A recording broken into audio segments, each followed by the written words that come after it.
Leafs lose 6-5 to the Buffalo Sabres in overtime. This game had the playoff atmosphere, the hard hitting, the fights, and the crowd behind this game. This game, I was not really looking forward to watching it. However, I was because the Sabres needed to win this game to stay alive for the hope of actually making it into the playoffs this year. And with the win, they have a chance. Now, I'm not going to talk about the Sabres' chances of winning or making the playoffs, but watching this game, wow. To start the game off, Marcus Foligno absolutely drills Gunnarsson. Now, Gunnarsson left the game after the first period, and it is unknown if he has a concussion or not. He left with an upper body injury, but it set the pace to how the game was going to play. You got some good fights. You got some fights with Rosehill, Fratton. It was a good game, but at first it didn't look that good for Buffalo. Now, Buffalo was looking to capitalize, but they didn't at the start. Bozak got two fast goals and 18 on the year. Now, Bozak hasn't really been known to score because everybody keeps saying that he's not a first line center. Well, he got two goals and one assist tonight, and he has 47 points on the season.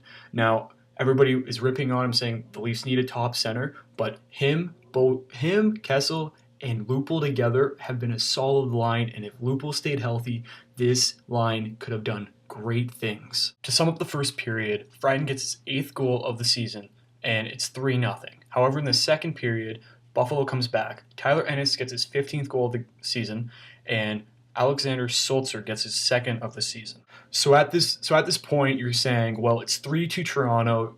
We probably can win this. Let's just see what happens. And the third period was nuts. MacArthur gets his 20th goal of the season to make it a 4-2 game. And then Derek Roy gets his 16th of the season, so it's 4-3 Toronto. Gardner gets a beautiful goal. Now, people say, I don't know, Gardner wasn't ready for the NHL, but the guy he can handle that puck, and he just skated around that net.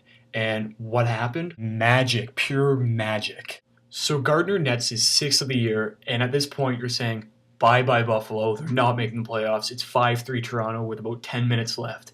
And then, so pressure's on in the Buffalo end, and just puck is thrown in against Scrivens, and you just don't know what's going to happen.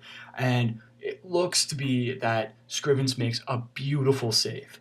But looking at the replay, Sulzer gets his 3rd goal of the season, 2nd of the night. Now, this guy's a defenseman, and I didn't really expect him to be a very important factor in this game tonight, but he came through for the Buffalo Sabres tonight.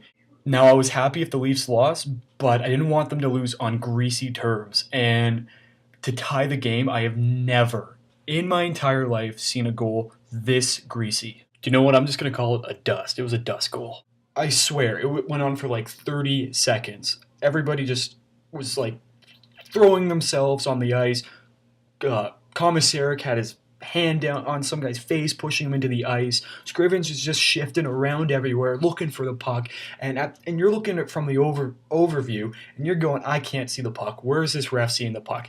And people are jamming sticks everywhere. And Jordan Leopold scores to tie the game with his 10th of the season. Now, was it greasy? Yeah. And I'm pretty sure Ben Scrivens needs a colonoscopy after all those sticks being jammed somewhere. So the entire arena goes nuts. It's tied 5-5. You would never expect this. And it goes into overtime, which means Buffalo still has a shot, and they are 1 point back from the Capitals. And as a Leaf fan, it was disappointing to watch, but at the same time, it was a great game. It felt like playoff material at this point.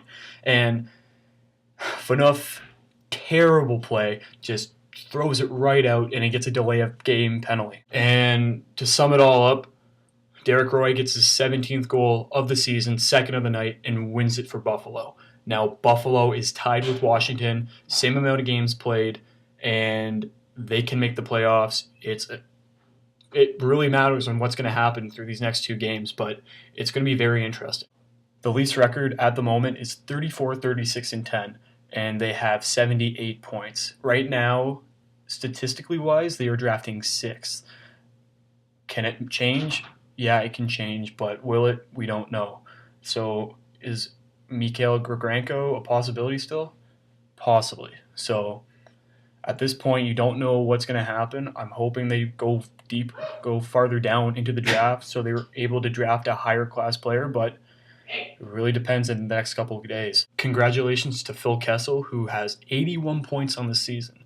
Now, start of the season, I would not have thought Kessel being an 81 point player this year at all.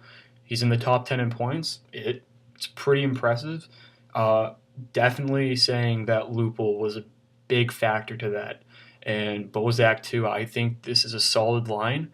And if you really look at it, I don't think you need a top center because Bozak is great at playing with Kessel and Lupul. The question I'm going to ask Leaf Nation tonight is, would you, at this moment, with a 34, 36, and 10 record, if that was the end of the season and we drafted 6th overall, who would you draft? Would it be a forward, a defenseman, a goalie? What do you think? So I'm done for tonight. If you want to check out my Facebook, my Twitter, and my Tumblr, the links are in the underbar below. Check them all out. If you like this video, like the video. If you didn't, still like it, come on. And if you haven't subscribed already, hit the subscribe button. It's over there. Whoops. And finally, since there's 2 games left this season, and there's 2 videos left, that means, comment something absolutely ridiculous, and I will possibly do it in my final video. Tank Nation.